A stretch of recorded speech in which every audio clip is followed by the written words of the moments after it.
Le match dans le match accueille un grand nom de la boxe, mais ce soir il ne va pas être question de sa carrière, mais de son engagement pour Peace and Sport en cette semaine hautement symbolique pour cette organisation. Carlos Takam, champion de la paix, est avec nous. Bonsoir Carlos, comment ça va? Ça va très bien, merci de m'avoir invité. C'est un honneur d'être à nouveau sur votre plateau. Oui, à nouveau, on vous avait accueilli en début d'année pour revenir sur votre carrière. On va parler de Peace and Sport et de votre engagement pour Peace and Sport, Carlos. Depuis quand est-ce que vous êtes impliqué dans l'organisation? Je crois que ça fait plus de 3 ans aujourd'hui que je suis dans l'organisation de Peace and Sport avec laquelle je travaille, avec tous les projets caritatifs que j'ai en Afrique. Qu'est-ce qui vous a motivé à devenir un champion de la paix, Carlos? Écoute, ça fait longtemps que j'entendais parler de Peace and Sport et comment dire, j'en avais parlé à des amis ici à Monaco et tout, et je voulais les rencontrer. Et même un de mes amis proches, Philippe, qui est l'aide du camp du Prince, me parlait de ça. Il me disait, mais pourquoi ne pas aller les voir? Et un jour, voilà, on a décidé d'aller les voir.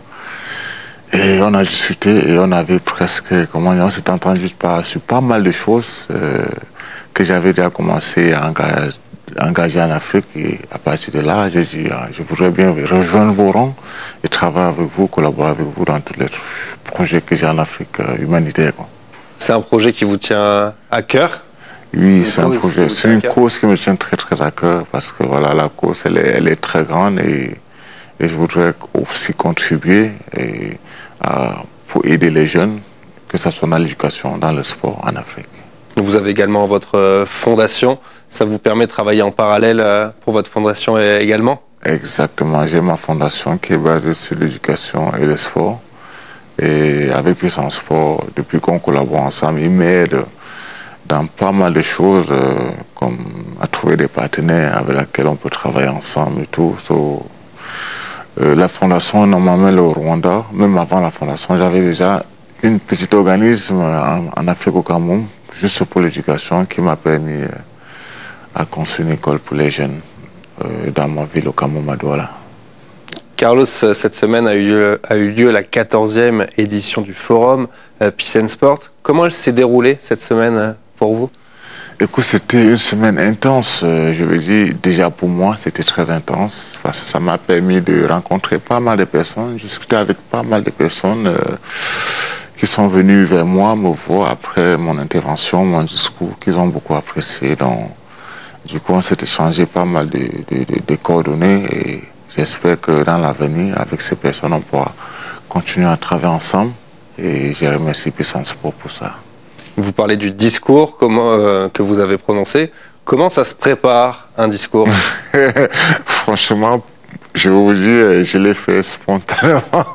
Il n'y avait rien de préparé? Non, il n'y avait rien de préparé. C'est venu comme ça, par le cœur. Peut-être c'est même pour ça que les gens ont beaucoup apprécié. Il n'y avait rien de préparé. Déjà, écoute, je savais déjà les questions qu'on allait me poser, mais sur le plateau, c'est devenu une discussion conviviale et du coup, j'étais plus à l'aise et j'ai dit les choses comme il fallait le dire, quoi, spontanément et naturellement. Ça vous stresse pas de parler en public? Non, pas du tout. C'est fini le stress de parler en public, quoi. C'est fini le stress parce que j'ai l'habitude de tenir, comme on dit, je vais pas dire des discours, mais des conférences avec les jeunes étudiants africains par vidéoconférence 2 ou 3 fois par mois. On fait des vidéos on fait des Zoom calls avec des étudiants africains, le Bénin, Rwanda, où on discute sur le thème comment serait l'Afrique de demain. Carlos, cette semaine, mardi en l'occurrence, il y a eu une grande marche pour la paix avec de nombreuses gloires du sport présentes. Qu'est-ce que ça représente, cette marche pour la paix, pour vous? Je crois que de nos jours, au jour d'aujourd'hui, comme je disais au Forum Peace and Sport, ce que le politique ne peut pas faire, le sportif peut faire.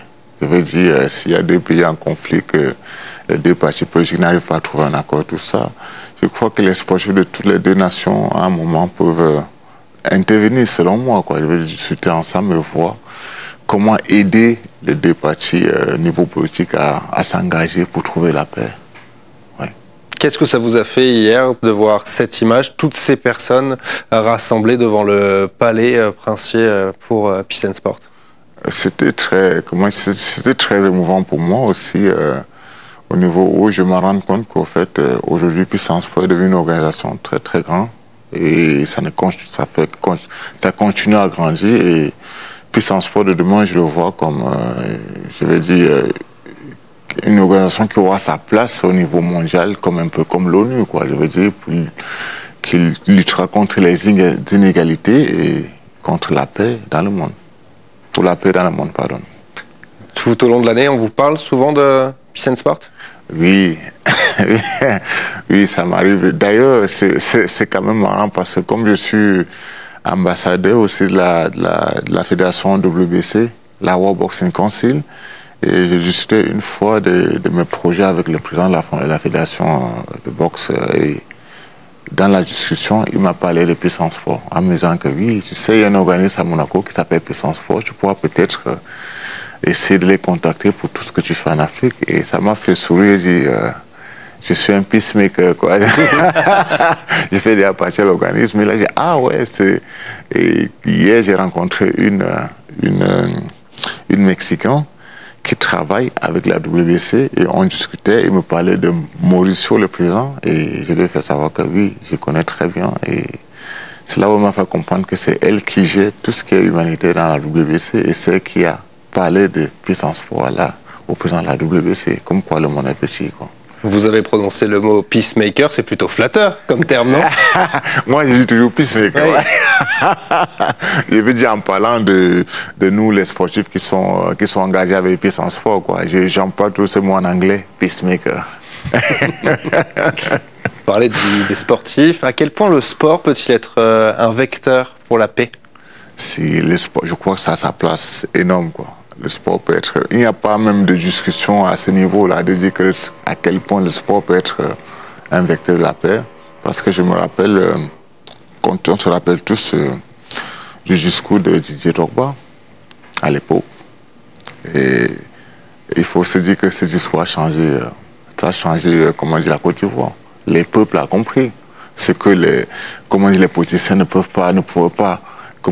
pas prononcer ce discours-là et que le peuple les suit, quoi. Mais Didier, il a prononcé le discours et ça, ça a fait ce qui s'est passé, les mecs ont trouvé un compromis, trouvé la paix et que le pays s'est réuni autour de Didier, autour du sport, autour du football pour célébrer la paix. Carlos, vous avez une longue et belle carrière. Est-ce que vous avez l'impression que les sportifs se mobilisent de plus en plus au fil des ans pour faire bouger les choses? Ce n'est pas que j'ai l'impression que les sportifs se mobilisent au fil du temps pour faire mobiliser les choses, c'est qu'il faut que les sportifs se mobilisent, quoi. Il faut qu'ils se... Oui, mais entre le début de votre carrière et aujourd'hui, les choses vont changer. Bien sûr, les choses vont changer. Les choses vont changer et les choses changent. Et quand tu as un organisme comme Peace and Sport, avec tous ces sportifs qui sont à Peace and Sport, les sportifs du monde entier, que ce soit l'Israël, que ce soit la Palestine, tous ces mondes-là, c'est bien que de chaque année on se réunit, on discute le thème de paix, même avec les sportifs de deux pays qui sont en conflit, qu'on essaie de trouver, même si on va dire c'est pas nous qui allons trouver la solution, mais qu'on essaie de trouver quelque chose à laquelle on peut parler pour que demain il y ait la paix entre les deux nations. Oui. Et vous, personnellement, comment est-ce que vous vous servez de votre voix de sportif pour promouvoir la paix et être un peacemaker, comme vous dites? Tu sais, moi, je dis que...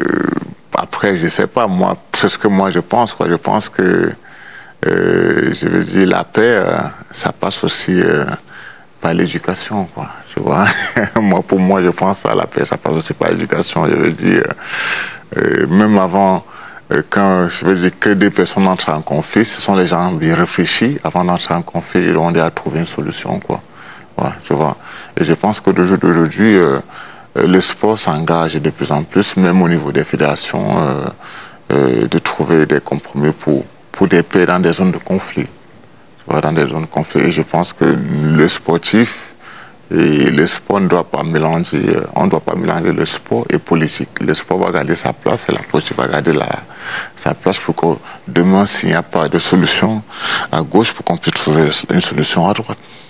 Entre sportifs et anciens sportifs, est-ce que vous échangez régulièrement sur ce que vous pourriez faire pour œuvrer, faire évoluer les choses? Bien sûr, c'est le but, c'est ça? C'est le but. On échange régulièrement. Je veux dire, je prends l'exemple comme la coureuse kenyenne Tegla, que j'ai rencontrée via Puissance Sport, qu'on est devenu très proche aujourd'hui et qu'elle suit mes projets en Afrique. Je l'avais invitée lors d'une soirée que j'avais organisée au Rwanda, une soirée boxe qui s'appelle Box for Peace. Et elle a beaucoup aimé et elle a décidé de nous suivre, de s'engager aussi avec nous pour la continuité de Box for Peace. Et j'ai juste avec elle, là tout à l'heure, avant que j'y vais, et elle m'a fait savoir que elle a un club de boxe au Kenya, que je ne savais pas. Moi, j'ai dit, what? J'ai dit, wow, t'es glaté? J'ai dit, oui. J'ai dit, ok, voilà ce qu'on va faire, c'est que je vais voir avec ma fondation comment on peut, l'année prochaine, venir faire des dons d'équipement dans ta salle de boxe au Kenya et rencontrer des jeunes et juste avec eux. C'est ça, vous êtes énormément d'athlètes à être engagés en faveur de Peace and Sport et ça permet de faire des connexions. Oui. Et comme ça, tout le monde apporte sa petite pierre à l'édifice. Exactement, exactement. Demain, quand je vais organiser Box for Peace ou organiser un combat de boxe, un gala de boxe professionnel en Afrique, comme je les ai dit tout à l'heure, je voudrais les inviter tous. Tous ces sportifs, que ce soit l'Arabie Saoudite, du Qatar ou n'importe où, pour qu'ils viennent en Afrique, au Rwanda ou au Cameroun, nous soutenir et voir ce qu'on fait pour les jeunes sportifs, quoi. On va parler un petit peu du président et fondateur de Peace and Sport, Joël Bouzou. Comment est-ce que vous travaillez ensemble, vous et Joël? Ah, Joël, c'est quelqu'un de vraiment très inspirant. Ouais, c'est vraiment très inspirant. Quand j'entends ça jusqu'où, je veux dire, ce qu'il veut faire et ce qu'il a fait jusqu'à aujourd'hui, c'est énorme, quoi. C'est énorme. Je crois que deux fois, je le regarde et je prends beaucoup d'exemples sur ce qu'il a fait. C'est ce qu'il a fait jusqu'à maintenant avec l'organisme et si demain, comment dire, ma fondation peut avoir des conseils de Joël Bouzou, comme il nous dit toujours, si vous avez quoi que ce soit, quel qu'en soit le conseil que vous me demandez, ma porte, mon bureau va être pour vous et je suis très content de savoir que demain, si j'ai un conseil à demander, je pourrais aller ouvrir la porte de M. Bouzou et lui demander comment dire, qui m'aide sur ça ou sur ça, quoi. C'est quelqu'un que j'aime beaucoup et que j'apprécie beaucoup, que je respecte beaucoup. Quel est votre plus grand souvenir lié à Peace and Sport? Mon plus grand souvenir lié à Peace and Sport. Bon, c'est vrai que ça ne fait pas longtemps que je suis un peacemaker. C'était le premier forum que j'ai fait avec Peace and Sport à Riyad. Pourquoi? Ouais, c'est le premier forum à Riyad. Parce que c'était la première fois pour moi que j'ai participé à un forum de la telle, quoi, comme le forum Peace and Sport. Et on est arrivé à l'hôtel, il y avait tout le monde, et ça m'a permis de rencontrer pas mal de sportifs internationaux, français, que je regardais seulement à la télé, quoi, je vois. Et on a beaucoup rigolé, on a beaucoup échangé, les gens comme Florent Pietrus, Pascal Gentil et pas mal de monde, quoi. Du coup, on est toujours en contact. Je les appelle chaque fois pour leur dire voilà ce que je compte faire ou voilà ce que je veux faire. Et du coup, on discute, ils me disent, ils me donnent souvent aussi des conseils, quoi, tu vois. Ça, c'est mon plus grand souvenir, en fait. Quel type de conseils ils vous donnent? Bon, les conseils, je veux dire, je dis aux gars que je dis, comme à Florence, avec qui je suis beaucoup, je lui dis la dernière fois que, écoute, je vais organiser un truc en Afrique pour les jeunes, Box for Peace et tout.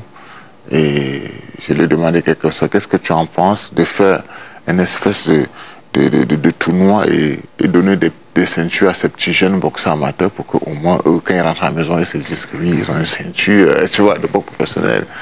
Donc je voulais savoir qu'il me donne son avis et tout ça. On a juste, il m'a dit, c'est très très bien, Carlos, au moins c'est très bien, tu vois. Ce que tu fais, ça va permettre aux jeunes de chaque fois aller dans les salles, s'entraîner au lieu de traîner dans les quartiers, à ne rien faire et peut-être commettre des erreurs, comment dire, tu vois. C'est bien. Donc on a juste par rapport à ça et Il m'a dit, c'est une bonne idée, on pourra en parler quand tu as un moment. Discuter de ça pour que je te dise ce que j'en pense. C'est bien, quoi. Quand vous allez à la rencontre des jeunes, vous en parliez de ces jeunes tout à l'heure, qu'est-ce qu'ils vous disent? Est-ce qu'ils vous posent des questions? Est-ce qu'ils vous exposent leurs problèmes? Ouais, bien sûr, c'est beaucoup, tu vois, c'est beaucoup de questions, tu vois, beaucoup de questions. D'autres sont très impressionnés, d'autres sont timides et je les fais savoir que vous pouvez me demander tout ce que vous voulez, posez-moi toutes les questions, il faut pas vous gêner. Et comment dire, il me pose des questions, genre, oui, qu'est-ce que tu as fait commencer la boxe et tout, genre, les questions des enfants, des jeunes comme quoi, est-ce que ça fait mal quand je prends un coup, tu vois, des trucs comme ça. Bon, j'essaie de les expliquer du mieux que je peux, que oui, la boxe, on dit que c'est un sport violent, mais aussi, je dis que oui, la boxe a changé ma vie, quoi. Je veux dire, moi, j'étais un enfant, je ne vais pas dire un petit délinquant du quartier, mais j'étais un bagarreur. J'aimais bien faire des bagarres de rue pour prouver à mes frères, mes amis au quartier que c'est moi le plus fort. Et quand j'ai commencé la boxe, à un moment, mon coach m'a dit, tu veux montrer que tu es plus fort que les autres. Alors, fais la boxe, ne veux pas juste te bagarrer avec tes frères dans la rue. Il va arriver où tu vas aller en Australie, tu vas aller partout dans le monde, faire la boxe. Là, tu pourras prouver au monde entier que tu es le plus fort. Ça ne sert à rien de faire tout ça dans la rue, quoi. Donc, je les explique un peu ça en disant que oui, la boxe permet de canaliser ton énergie. Comme on dit souvent, la boxe est une école de vie, quoi. Peace and Sport existe depuis 17 ans maintenant. Vous, ça fait donc 3 ans que vous êtes un peacemaker. Quelles évolutions vous sentez depuis que vous avez intégré Écoute, d'après ce que je vois par rapport au changement de Peace and Sport, c'est qu'aujourd'hui, Peace and Sport a évolué et de plus en plus de pays intègrent le programme Peace and Sport. Je veux dire, depuis que je connais Peace and Sport, on était en Arabie Saoudite. Et quand on était en Arabie Saoudite, je pose la question à certains membres du Peace and Sport comme quoi, est-ce que vous avez des programmes en Afrique et tout ça, comme je suis au Rwanda et tout, et ils me disaient qu'ils avaient des programmes au Burundi et dans certains pays en Afrique. L'année passée, ils sont allés au Rwanda, et cette année, l'année prochaine, ils vont retourner au Rwanda, d'après ce qu'ils m'ont dit, lors du tour du Rwanda, et c'est au même, c'est au même moment qu'ils vont organiser la boxe for peace. Et ils vont aussi m'aider logistiquement à mettre tout ça en place, quoi. Et ça a beaucoup changé, Peace and Sport. Quelles sont vos prochaines échéances, du coup, avec Peace and Sport?